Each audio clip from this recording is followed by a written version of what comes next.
According to the Small Business Administration, 80% of roofing contractors fail within the first 2 years, and 96% fail within the first 5 years. That is mind-blowing to me. I love roofing. I've owned multiple roofing companies. I still own roofing companies, and I coach roofing companies all over the country. And it's really challenging to even hear that it has such a high failure rate for an industry that I love so much. But it's true. It's not easy to grow a great roofing company. Now, why do these companies fail? Why is the failure rate so high? We're going to talk about that today. I believe that the first reason, and actually all businesses must be driven by great leadership. Everything in your business rises and falls on leadership. So the first reason why I believe companies fail is lack of leadership. You don't have a great leader in place. Oftentimes when we start a business, we may not have experience. We may not have been in a leadership role or leadership position before. And it's not that we're bad people. We just don't know what we don't know. We don't know how to lead people properly. So it's really hard to get over that hump to build a team that you're actually leading to success, to actually build and grow your roofing company. Which brings me to the second point. The second point is people. You got to have people to lead, right? You're never going to build a successful organization without people. And if you don't have the right people in the right seats, I've seen so many companies fail because they just don't have the right people. And what happens is, we have a tendency to just throw people at problems or hire anybody that we can possibly hire without any sort of system in place for that.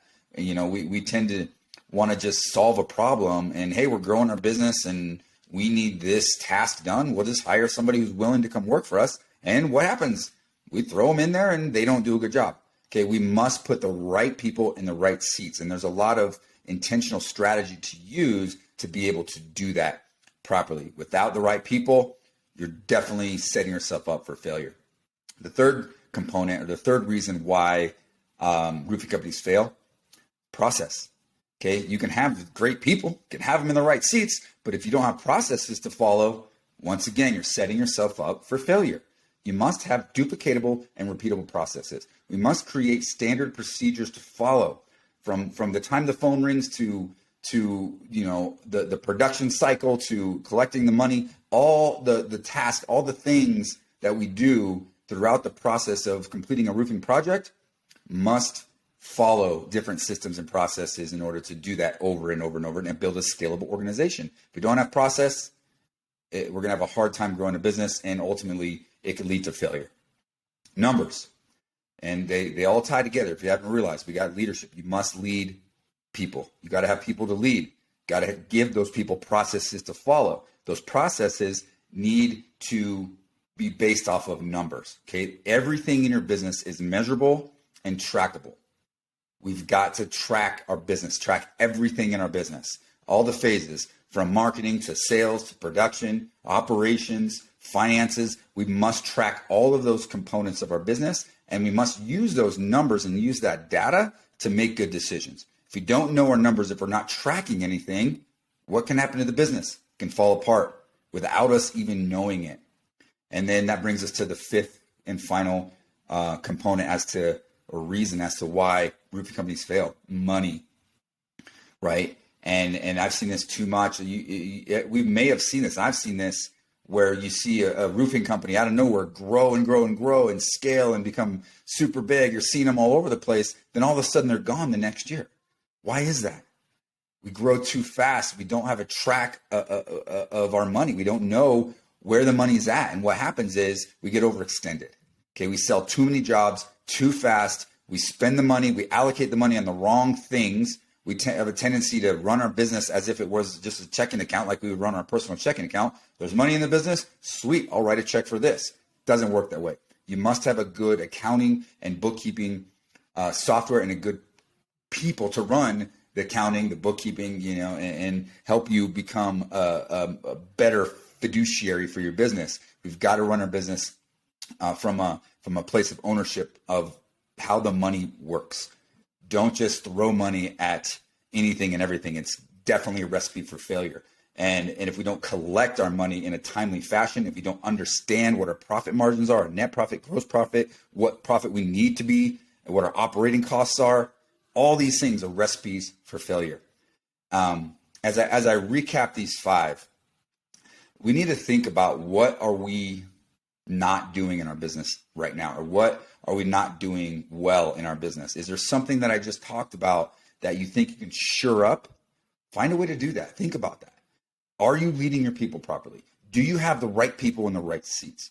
Are you following process? Are you creating process for your business? Are you running your business by the numbers? Are you tracking everything?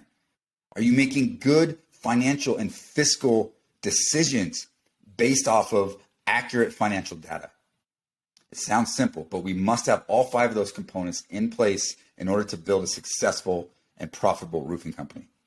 As I wrap up, I'm going to share a story about how early on I failed. And for those of you who don't know my story, you could read my book. You can get it on Amazon.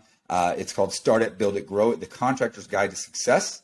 You can also hear, YouTube channels, there's a lot of stuff I've shared on my story. But I started a company, I wore all the hats, and ultimately I failed at all these. I didn't have people to lead. I wasn't running a process. I didn't measure and track anything. I didn't know my numbers, and I wasn't doing a good job running my business in a profitable way. I didn't know what my profit was, so I failed.